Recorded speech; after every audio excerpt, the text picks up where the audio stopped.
Thank you for joining me once again on TMI Tuesday, and straight up we are looking at the topic which is on EDO APC FEUD, closing the gap. And I did say that I'll be having the presence of some dignitaries, and here with me discussing this from my immediate left, I have the special advisor to the governor of Edo State on political affairs, Edo South, Honorable Osaibobo Iyoamin. Thanks for coming. Good morning, my brother. Good morning. And next to him is the senior pastor of Grace Vine Chapel and also a lecturer, University of Benin, Biochemistry Department, Reverend Professor Jerry Olwe. Thanks for coming. My pleasure for you. Good morning. Well, over what's transpired, looking at the way of resolving Edo State APC feud that has been getting messier by the day, and the incident that occurred at the first convocation of Edo University at Edo North, where we had a challenge where the governor, executive governor of Edo State, Gordon Obaseki, alongside the pro-chancellor of Edo University, T. Audu, and of course the Oba of Lagos, His Royal Majesty Rewan Akiolu, were embarrassed. And looking at that, how to resolve this issue, because with that, it also gives a signal that the issue seems to be far from being resolved. And in the course of the discussion, we will be expecting a phone in from Honorable Samson Osagie. And this is happening palliatively because we were supposed to have the presence of the former Commissioner for Justice and Attorney General of Edo State, Henry Idagbon, a barrister at law, but for undisclosed reasons, he is absent. So we will be having Samson Osagie to call in as the show progresses. But quickly to you, Osagbo, let's look at the issues that is now getting messier, the Edo APC feud. Now, it was expected that by now we should be finding a very beautiful harmony within the party that will help concretize grounds ahead of Edo 2020. But it seems far from happening. And the incident that occurred in the first convocation of Edo University, isn't that worrisome? Yes, good morning, my brother. Good morning, Edo people. Yes, it's worrisome. And it gives us, for us, we don't know why this is happening, on one hand, but on the other hand, we also know why it's happening. This is a government that everybody accepts is doing well, except a very, very few. And we do not know why a party that has produced the governor, the same party that won all the seats in the last elections, the same party that is in control at the federal level, we have all this kind of problems. If the governor was, in the past we had governors that didn't perform, mostly from our stock, when I say I mean the Beninese. And for once we agree that this governor is performing, and suddenly we look at all this nonsense that is going on. It started with the inauguration of the house. It actually started with the party primaries over a year ago, and then that was when we knew that okay, something was cooking, and we decided to just let's take it a day at a time. Let us work for our people, because that is the essence of governance. Yes. They have given you, people gives you their trust, you take that, but the truth is, you can never, there is never a system that is going to come that is going to satisfy everybody.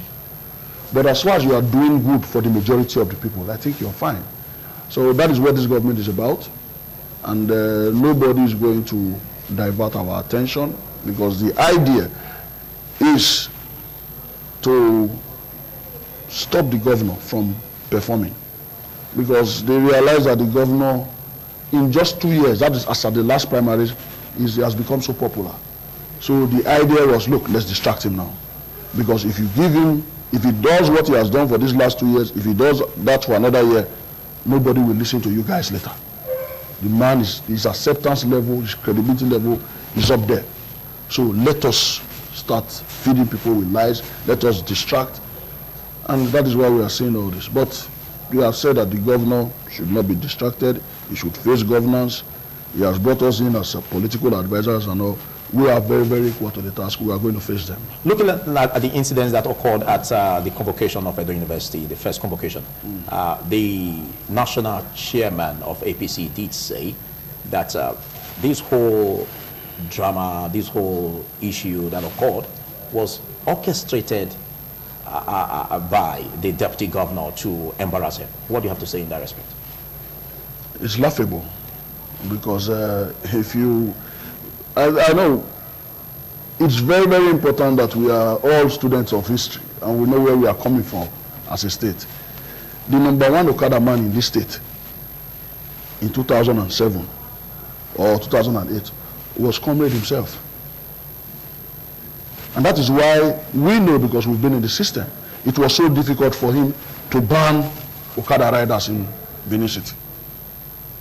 So how come today he is saying that it was orchestrated by the deputy governor because he rode on Okada to the convocation venue? That was something we saw the committee doing every day in Benin. But what was the motive behind that? After all, there wasn't a rally. He was coming from his house. The union of bike riders, I've forgotten the appellation they go by now. They came to see him. Okay. And they said they were going to take him to the convocation venue. Okay, it happened spontaneously. It happened spontaneously. And when you see a whole crowd of people, giving you sometimes I come out of the studio and I can see a whole crowd of people that say, oh, they've not seen me in a while. So I must go with them by foot to the university campus. I don't have a choice. He's a politician. And you cannot say that we don't know what has been going on in this state for the last couple of months. We know. So that everybody wants to identify with something that is good. So there is no basis, except you want to tell me today that every human being that rides on Okada is a tout. Moreover, let me quickly state this. The deputy governor came to the venue of the convocation on a bike at about 11 a.m. These incidents happened after everything that had to do with the convocation had finished, which is at about 3 p.m. or 3:30 p.m. So there is no link to him coming with the bike and then going to Oshomole's house. No, the bike men that came with the deputy governor, they had come and they had left because they would not have stayed while the convocation was going on. That was impossible. So if you go back on whatever timelines that have been set before now and look at the events of that day, you realize that the deputy governor came in with the bike at about 11. Go and check the videos. Yes, it was probably posted by different people as it was going on. They could have been live. If you go back, you will go and see that it happened around 11. It was long before this incident. So those people have definitely gone back to their places of work to earn a living for their family. So there was no bike on that convoy because I was right in the university premises. And you know the university premises is directly opposite the gate or directly opposite the house of the national chairman. So there is no link to it. Thank you. Professor Jerry, you are a member of the academia and of course you are a custodian of God's people as a clergy. Let's pinpoint a balance on striking a way of closing the gap in this issue. What do you have to say? Well, first and foremost, let me, I don't want to spark up some controversy, but I think discretion is important in everything we do. I don't want to sit here to condemn the action of the deputy governor riding on a motorbike. It was his entitlement to have done that.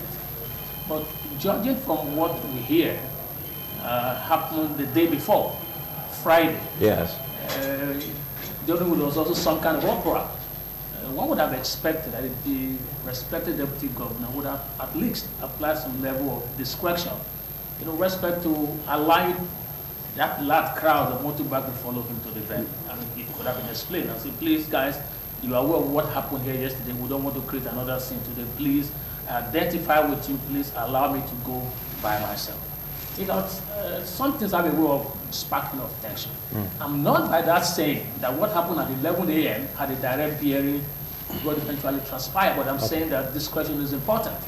But having said this, he made a point. He's not, he doesn't understand why the party who is at the state, at the national, swept or the state House of Assembly seat should have this kind of problem. The reason is simple. I mean, it is a norm in Nigerian politics. We just have not grown. Crises are more common in ruling parties than in the opposition. The reason is this: there is more to share in the ruling party than in the opposition, and this really is the problem I think we have. Until we stop having professional politicians who have nothing to retire back to after government, we will keep having this problem. I mean, I heard the state chairman of the APC say, with all honesty, and kudos to him, say he cannot understand why politicians will come out in the open to complain, not that services are not being delivered, but that money is not being shared. That's a disgrace. And the whole meaning of that is, and I can point a couple of them who since 1999 have always been in government. And the only time they have not been in government is the last 2 years. And hell is let loose. I don't want to mention them, but I'm sure many of us know them. The only time they have not been in government has been just for 2 years since 1999. And then the money is no longer coming as it used to be, and so there's going to be trouble. But having said this, I think the ruling party owe Edo people a lot of responsibility. They shouldn't turn Edo State to a theater of war. Edo people didn't vote for chaos, and it takes a party that will be able to demonstrate leadership and peace within his rank and file to be able to promise us peace as a society. Whatever they have to do to close the gap. People go to the media escalating issues. Are there no internal mechanism within the party to resolve issues? If you are aggrieved against, you have any reason to be aggrieved. Are there no state executive of the party? Are there no internal mechanism? Why do we take everything to the public? To social media, you read so many things in the papers, social media, and all whatnot. Is APC telling us that they lack the ability to govern themselves? And if they are saying that, then why should we trust them to govern us as a people? To me, it's worrisome. Now it's further escalated because, the respected monarch have been attacked, whether we like it or not. The first city of the state have been attacked. And I do not know, even if you say it was orchestrated by one deputy governor's action of going with motorbike earlier in the day or not, but the fact that it happened in your house, you should take full responsibility and not try to pass the buck. That's what I think. Okay, but you may mention the fact that the aspect of trying to, as you suggested, trying to devour the common patrimony just for the sake of stomach infrastructure has been the order of the day in some time past. But that is the underlying tone in all of this fight. There's nothing else. Okay, but again, let's look at the direction of politics and the direction of the governor in ensuring that rather than bring about stomach infrastructure, there is mental infrastructure. How do you expect the governor to overcome this challenge? Well, I would want to think, because we have political actors that would always want the governor to dole out money, dole out contracts. But the governor again keeps saying that he's after the infrastructural development of the state. Isn't that a challenge? And I think that to my mind is one of the major disadvantages that the ITV Benin governor has.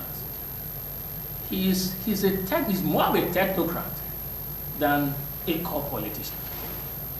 And to my mind, for the first time in the Edo State, we're having somebody who believes more in the people, right, than in the field. I mean, I was privy to the fact that early in his administration, they had stopped party men from coming to hold party meetings in government house, which used to be the norm. If we want to discuss party matter, let's go to party secretariat, and I'm not holding brief for him. Okay, but is that a welcome development? To my mind, yes. Government house is for governance, and party matters should be discussed at party secretariat. It's just that people don't just want to fit into what it should be. The governor you have sitting today is not a core politician. He's a technocrat and is clearly on a mission and has been, as I've been saying. And to my mind, you could be involved with activities and yet not making progress. But here we see a governor who is not so much interested in activity, but yet is performing. You know, so back to the question that you asked, it's going to be tough for him. But I think he would only need to rely on the majority of Edo people. And he should also not be desperate. If you want to serve the people and you are not given the chance to serve them, so be it. You walk away. But he should ensure that for as long as he's governor of Edo State, he stick to his covenant to the people, so to say. Within the party is going to have it really rough, right? Because there are a whole lot of grouping right now going on. But I think it's also learning the rope too, as a politician. All right, thank you. Thank you. Well, we'll be expecting the call of Honorable Samson Osage so that he can balance the tide on the topic for today. But before we get the call coming, let's look at the aspect of a group, the Edo People's Movement, that is from the All Progressive Congress. And they came up with a communique saying that the executive governor and the deputy should tender an apology to the national chairman of APC. And they gave an ultimatum of 7 days. What do you make of that? On one hand, I would call it insanity. On another hand, it's not unexpected, you know, because I want to firstly thank the prof sitting here, because you see, politics over time in Nigeria has been left for those that call themselves politicians. We suddenly had people start saying that I have never done anything in this world before except politics. Since school, I started it, you understand, I studied it, you understand, and what this is exactly what he meant by professional politicians. That's what I meant by professional politicians. The people in APM, who are they? How many are they? They are people that principally who have been in government, like the prof said, all their life. They've not done anything else. Except since 1999, they've been in politics. And then just two years out, and they are saying, oh, the house must come down. It's pathetic. How can you say that you invited me to your house to have lunch, and then I get to the gate with all the dignitaries, and then what happens? I am attacked. And at the same time, in the same breath, you are saying that I should issue an apology. That's madness. Knowing that even the national chairman already tendered an apology for that embarrassment caused the executive governor and the Oba of Lagos. In paragraph 1, there was an apology. Well, what happened in paragraph 4, or paragraph 5, or 6, or 7?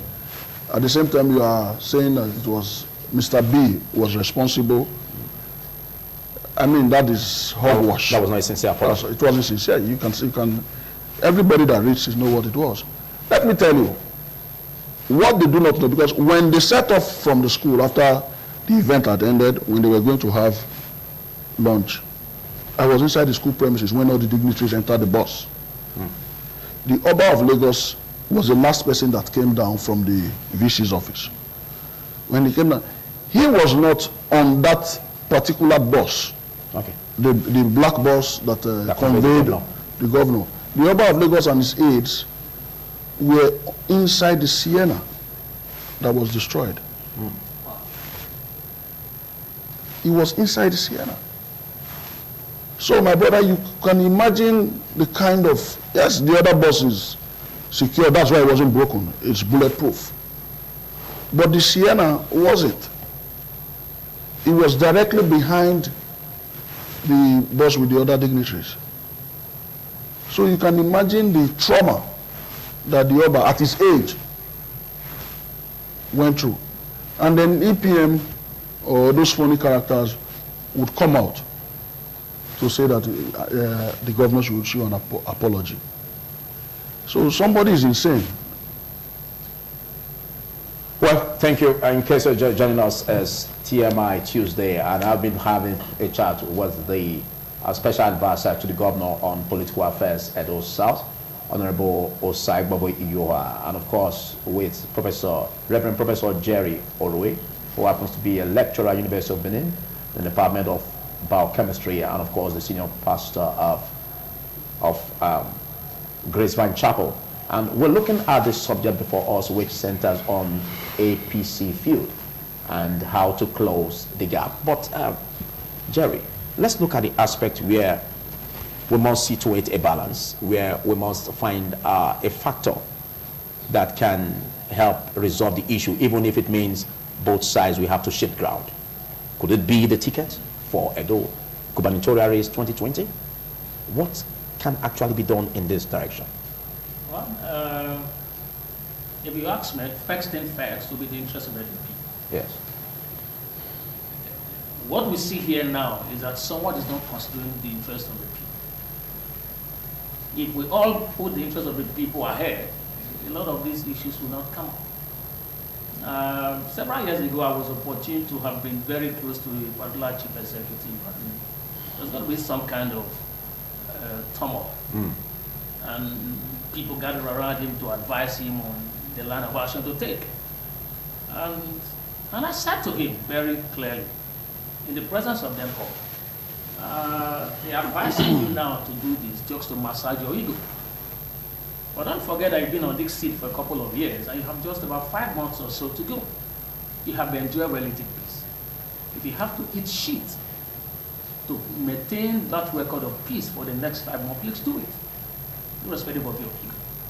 And I think the problem we have right now is that there's too much flexing of the muscle. The national chairman said, I will tell you that I was once governor before you, and I'm the national chairman of the party. And the Cuban governor is saying, well, I will tell you that I'm the governor of the state at the moment. And I think first and foremost, both of them should be willing to put the interest of the people first, ahead of personal interest. If they are more interested in that, it becomes so easy to resolve. And like I mentioned earlier, if there are issues within any organization, there should be internal mechanism. This is disgraceful, to say the least. There should be internal mechanism for resolving these issues.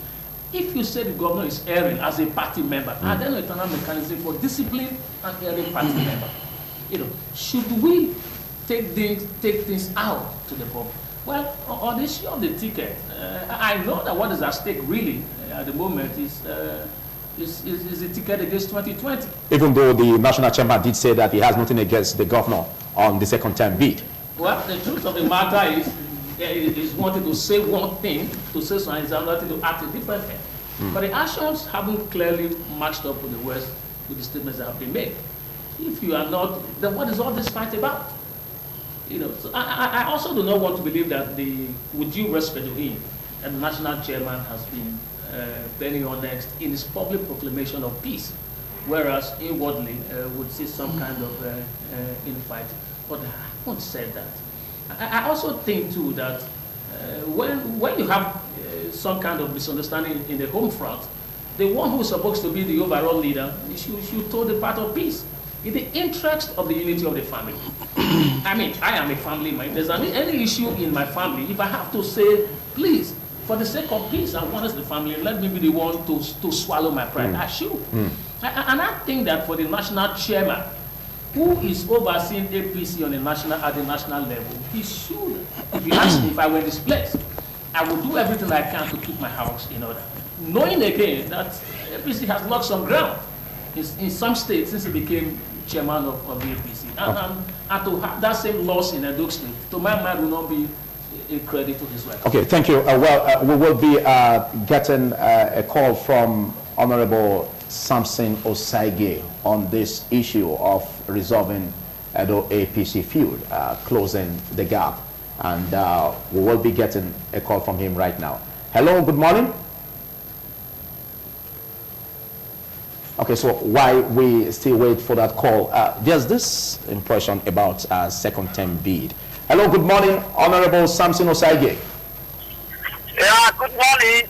All right, so how are you? We are on the issue about EDO APC feud and an attempt to close the gap. With all of this getting messier and the issue, the incident that happened in Iyamo some days back by the weekend, it seems is far from being resolved. And this is a kind of a setback to the party. What do you have to say in all of this respect? Well, my position is quite clear. It's very unfortunate that Edo has witnessed an unprecedented harvest of political violence within the ruling party in the state. It is a most unfortunate phenomenon besetting our dear state at the moment. While I condemn in very strong terms this trait of political violence and attacks, particularly on opposition within the party, I believe that the governor himself must take responsibility, because his body language does not suggest peace. Recall that members of the House of Assembly, elected members of the House of Assembly were attacked in their hotel on the 18th of June. Recall too that not too long ago, members of FPC under the aegis of PPF were attacked in Iliaru and they were severely wounded. And there have been several of such attacks without the governor coming up to make a definite statement. Rather, his body language and some of the directives he gives publicly encourage violence. And it is unfortunate, even as of yesterday, his lieutenants, his special advisors, they are meeting and planning on how to continue to attack anybody who opposes the government. Okay, Honorable Samson Osaige. That is not democracy. Honorable Samson Osaige. I feel that the burden of peace must lie on the leader. Samson Osaige, let's look at this. Can you hear me, Samson? I can hear you. Let's look at this aspect, because they say a house that is divided against itself cannot stand. Is this all about? Is this all about getting a parcel from the common patrimony of the state government, or for the interest of other people? Not. It is the failure. It is the failure of leadership arising from inability to manage people and manage the state. You cannot run a government well if you are unable to manage the forces that compose of the society. So if you are not able to manage the people, and you claim to be working and performing, and then your roof is being blown off because you are unable to manage them, you go to the public and say you want to flush out your people, you want to deal with them. You call your own party members thieves and greedy men. You cannot expect peace, they must resist you. So if you not become intolerant of opposition within your party and within the state, then you have lost the ability to be able to govern effectively and provide security and welfare for the people of the state. Okay, Honorable Samson Osaige, do you see what will you take as a catch, as a factor that can help close the gap in the crisis facing the party in the state? The governor must come down from his high horse and seek genuine peace.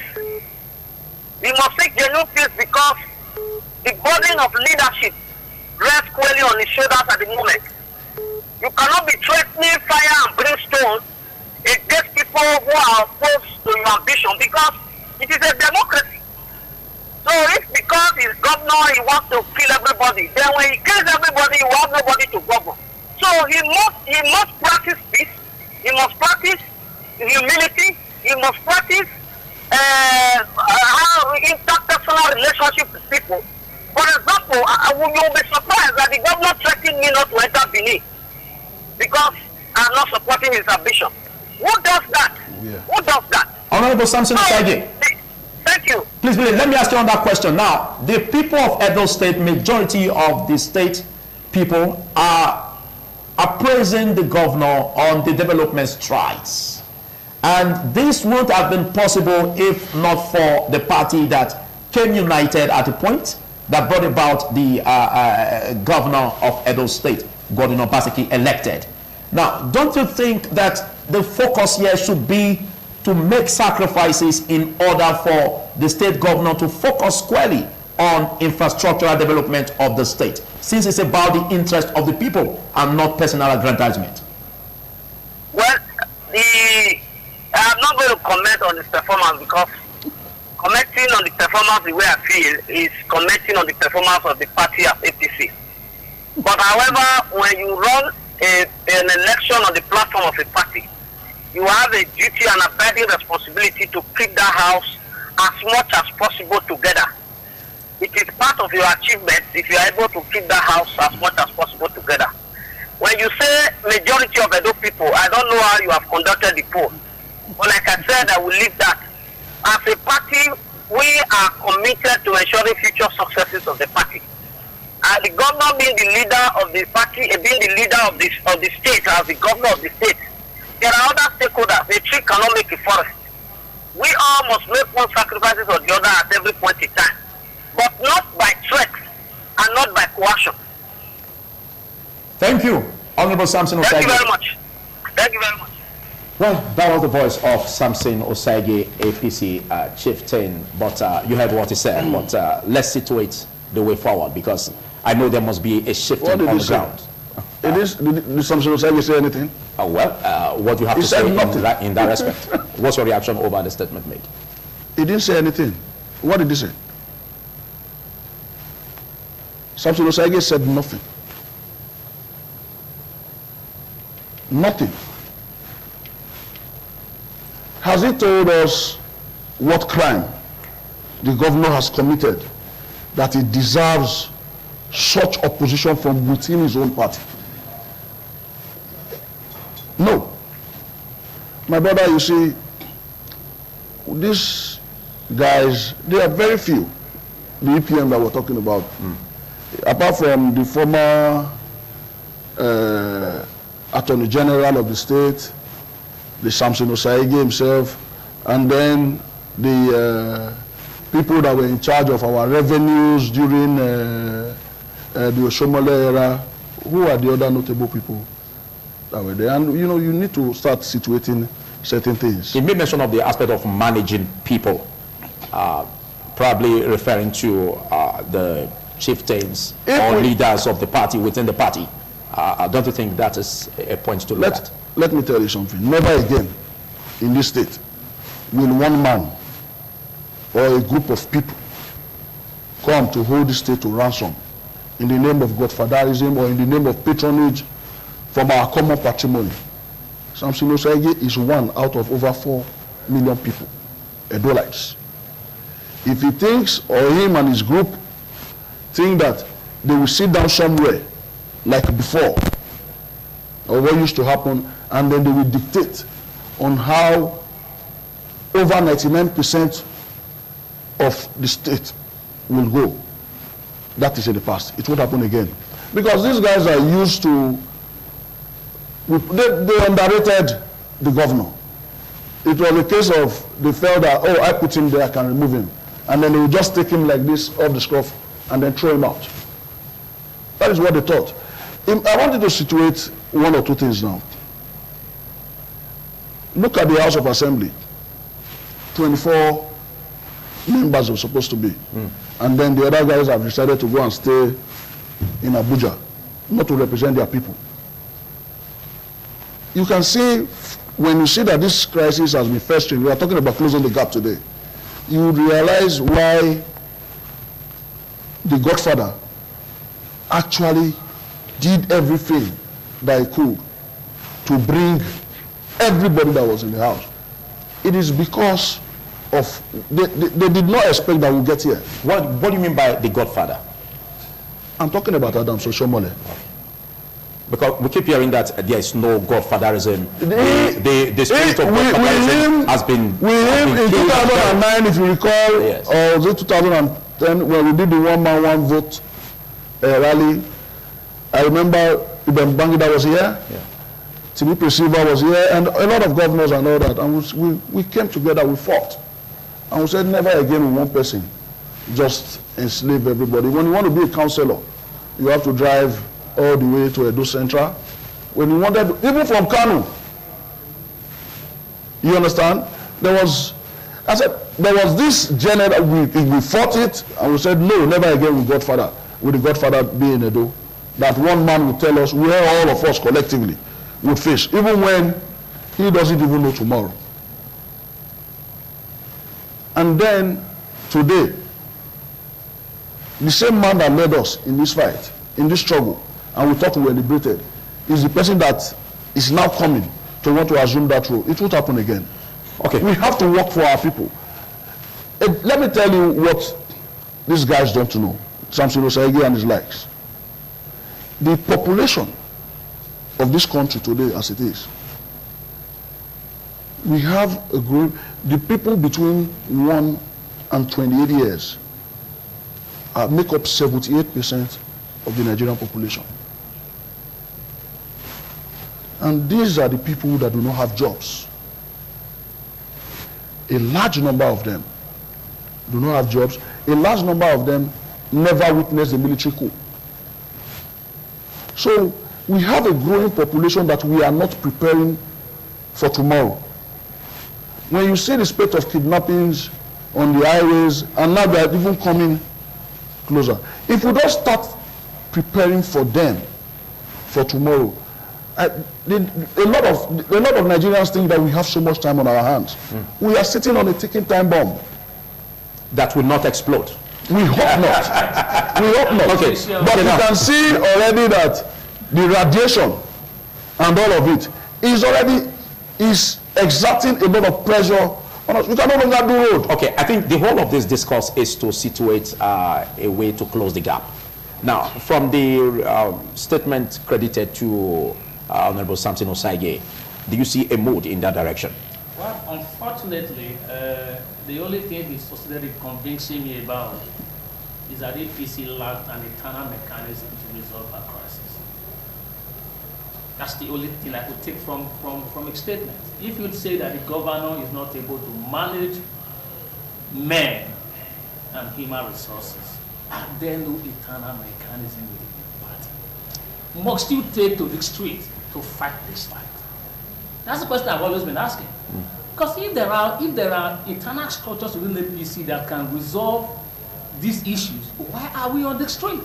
And let me digress a little bit. Prof, let me just quickly say that.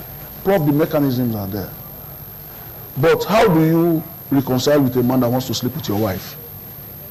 That insists that the only way we can resolve is if I sleep with your wife. It depends on the terms of agreements. How do you reconcile with a man that wants to sleep with your wife? You are looking at terms of agreements. Now, for example, I just want to quickly add to this. If the president of this country, Muhammadu Buhari, has a problem with his party chairman, his state party chairman, who does he go to? Is it not Adam Soshomole, who is the national chairman? In this case, the national chairman is an interested party in this matter. So who do we go to? The national chairman announced to the whole world and to the members elect of the National Assembly that the party has reached an agreement that Femi Gbajabiamila should be Speaker of the House of Representatives, and that the Senate President, Lawan, should be made President. You understand? Senate President. He galvanized it, and it happened. So tell me at the state level why he will not allow the state party chairman to exercise such discretion, being the position of the state working committee. Okay. Back to you. You still have the floor. I think you're really taking me to the point I was making. Okay. There was a state executive committee for APC. And if you have crisis within the state, you should at least allow that state structure. The Yes. function To function, make to it. take preeminence. So the point I was making To with- function or to take preeminence? to function. take preeminence, both. Okay. Both, because if you take function, you should take preeminence. You know, don't forget that you are national chairman because you have a state base. Okay. If you don't have a state base, you can't be national chairman No. from nowhere. You know, so the point I'm trying to make is it only shows that the structure, the state structure, the APC structure here is not working.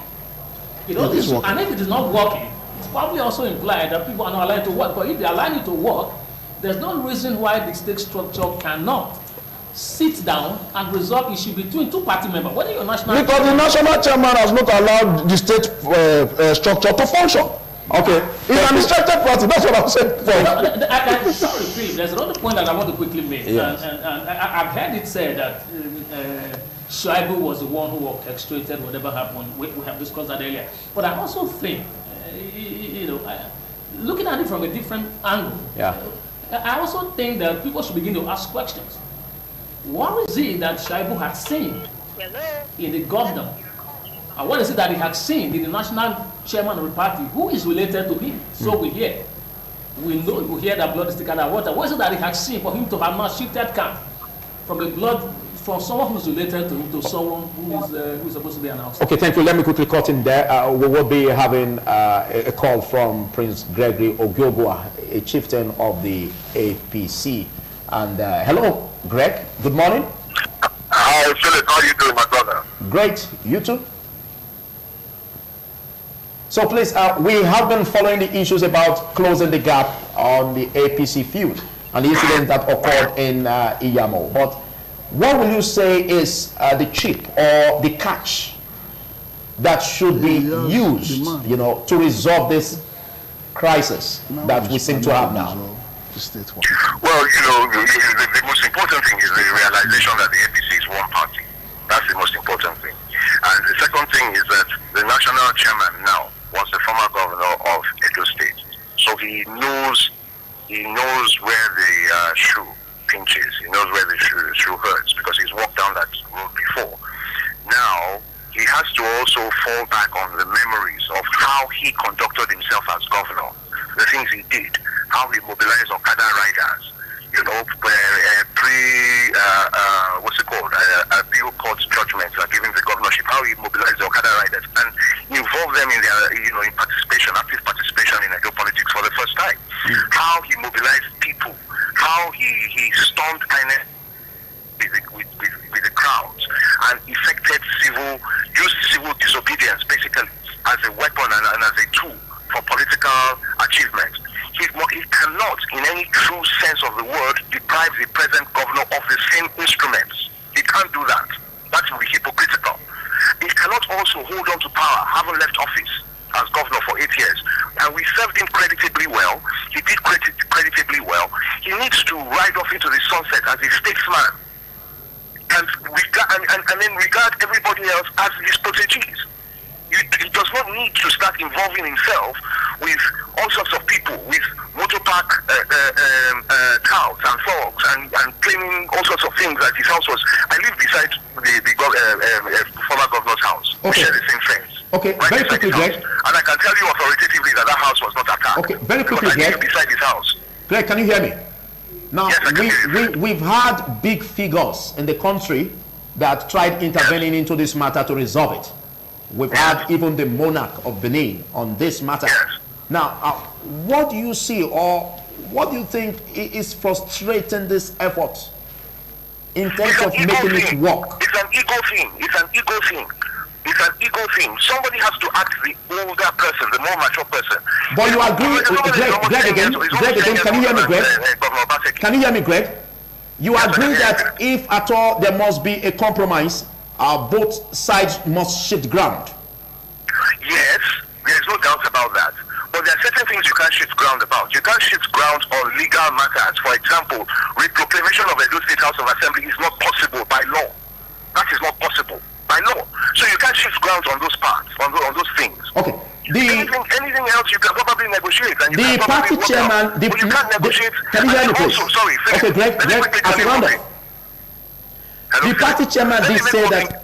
The party chairman did say that he has nothing against the governor of the state on his second term bid. What do you make of that? He can't. He can't even say that, because he can't even say he has nothing against the governor, because that doesn't even come to play. Because it has been the tradition of Edo State, the political precedent of Edo State, to give every single governor a second term unopposed. Lucky Gbenedo under PDP got a second term unopposed. That's when the no vacancy in Osadebe started from. Comrade Adams Oshomole under the APC unopposed, second term. And Godwin Obaseki will get second term unopposed. That is our tradition. That is our precedent. If he has done well enough for us to vote him for the first time, and he has done well enough during that first time, we will vote him the second term. It is unopposed, it is consensus. That has been our tradition in Edo State, regardless of whichever political party is in power. And that is what is going to happen. So anybody who is thinking that and saying that, oh, I have nothing against somebody's second term, you don't even have a choice in the matter. Because that is our tradition, and you're not going to change it. Thank you, Greg. Thank you. Well, that was the voice of Prince Greg Yogogwa, a chieftain of the APC. But as we round off, Osagbabo Yoha, what's your overall overview of what we've discussed so far in resolving the feud? Well, I heard you telling Greg that both sides have to shift ground. You know, yes, and like he said apparently. But like he also said, yes, we want peace. But it depends on what grounds are you shifting? On what there are certain things that are non-negotiable. All right. We will not go back to Agberoism. That is not negotiable. We will not go back or shift ground on the welfare of our people. This is not negotiable. We will not go back for people to sit down and say, okay, you should give me X amount of money because I put you there, or I worked for you. Everybody worked for the governor. So we will not negotiate with good roads. We will not negotiate with Edo children, with Edo Best. I know how much it costs to train one child on the Edo Best program. We will not negotiate with any of those things. Are there issues coming from those angles you just mentioned? If certain people believe that they should, let's take the revenues of Oredo, for example. In Oredo, the highest money we ever got under Adams Oshomole as internally generated revenue was just over 3 million. Today, Oredo is doing between 70 to 80 million. So where was this money going to? If you want us to go back to that regime, no. Because it's from that money that we are paying salaries, from that money that we are giving the people road, it's from that money that we are training children on a Edo Best program. So on those, there is no negotiation. On the members of the House of Assembly, we are begging them every day. Come from your hideout or wherever you are in Abuja, come and represent your people, present yourself before the speaker for inauguration. The governor has done his job. The courts have said so. So what hurts me most is the lawyers, somebody like Samson Osaige and Henry Dagbo, who are supposed to be sound legal minds, they will sit down and they will still be talking about proclamation for people that swore an oath to defend the law and uphold the Constitution. It is appalling. And if I were the MBA, or there should definitely be a means where you correct this kind of anomalies. If lawyers are presenting positions that are contrary to the law, I mean, if you could take their certificates and withdraw it so that they can practice. Okay, thank you. You've made your point clear. You've articulated enough on this. Well, as we round off, your final words on this segment. Well, my take will always be both parties should come off their high ego horse. The national chairman should realize two things. First, he has the sacred responsibility to keep APC together nationally, and that includes Edo State. Secondly, that he will not have a national base if he doesn't have a state base. So, to my mind, this is actually a fight against himself. And thirdly, he should also realize that, yes, he may have been instrumental to Obaseki becoming governor, but he should also realize that when it was his time, we voted for him as governor. Now it's Obaseki's time, Obaseki was voted for as governor. If there's zero performance, we won't be asking the national chairman, we will be asking the governor for whom we voted. So in arriving at this compromise, should allow the governor to work. If there are issues within the party that should be resolved, they should employ the internal mechanism for resolving such issues within the party. It doesn't make sense to take the fight to the street. It doesn't make sense. Now people from outside the state have become victims of what ought to have been an in-house squad. Okay. All right. Thank you, Professor Jerry. And big thanks to you, Osagbobo Iyoa, for making through on this show. Well, let's move. We can take there's a passionate appeal on the party in Edo State to resolve the issue, the Edo APC.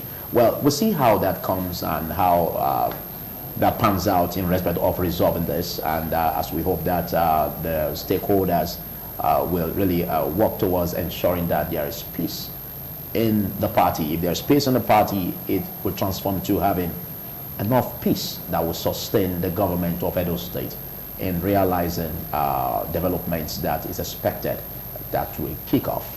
Well, this much we can take. Don't forget that we'll be having the concluding part of TMI after this break.